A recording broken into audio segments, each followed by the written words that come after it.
आता वयात मुंबई पुण्यातील टॉप 9 बातम्या। लोकल ट्रेनच्या 2 मोटरमनचा एकाच दिवशी हृदयविकाराच्या झटक्याने मृत्यू। कामाच्या अतिरिक्त ताणाचा गंभीर प्रश्न पुन्हा ऐरणीवर। दोघेही पश्चिम रेल्वेमध्ये कार्यरत होते। पुण्याच्या जुन्नरमध्ये बिबट्याच्या बंदोबस्तासाठी आंदोलन। शेतकरी संघटनेचे युवा अध्यक्ष सचिन थोरवे यांचं पिंजऱ्यात बसून आमरण उपोषण। वन विभागाने तात्काळ कारवाई न केल्यास तीव्र आंदोलनाचा इशारा। मुंबई आंतरराष्ट्रीय चित्रपट महोत्सव 15 ते 21 जून दरम्यान होणार। मुंबई आंतरराष्ट्रीय चित्रपट महोत्सवाच्या 19व्या आवृत्तीसाठी प्रतिनिधी नोंदणी सुरू झाल्याची घोषणा। पुणे शहरातील 33 रस्त्यांच्या कामांना प्राधान्य। वाकड ते नवले पुला दरम्यानच्या सेवा रस्त्याचा प्रश्न मार्गी लागणार। या रस्त्यासाठी 1200 कोटी रुपये खर्च जो आहे तो अपेक्षित आहे।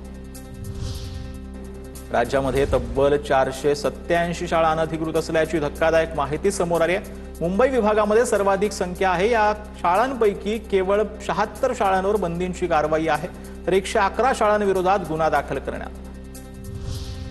पुण्यात सुरक्षेच्या नावाखाली सीसीटीव्ही कॅमेऱ्याच्या नव्या प्रस्तावावरून महापालिका प्रशासन आणि नगरसेवकांमध्ये मतभेद आहेत। शहरामध्ये पोलिसांकडून 2880 नवे कॅमेरे बसवण्याचं काम सुरू असताना नगरसेवकांनी प्रभागनिहाय स्वतंत्र कॅमेऱ्यांची मागणी केली।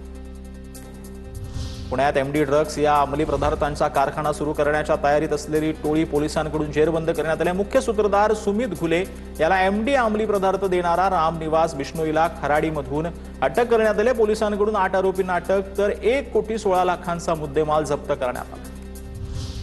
पिंपरी चिंचवडमध्ये अत्याचार प्रकरणातील आरोपींना 4 वर्षांनी दुहेरी जन्मठेपेची शिक्षा आहे। शिवाजीनगर सत्र न्यायालयाचा निकाल आहे। 2021 मध्ये तरुणीवर अत्याचार करून तिचे व्हिडिओ व्हायरल केले होते, तर व्हिडिओ व्हायरल केल्यानंतर तरुणीवरती सामूहिक अत्याचार केला।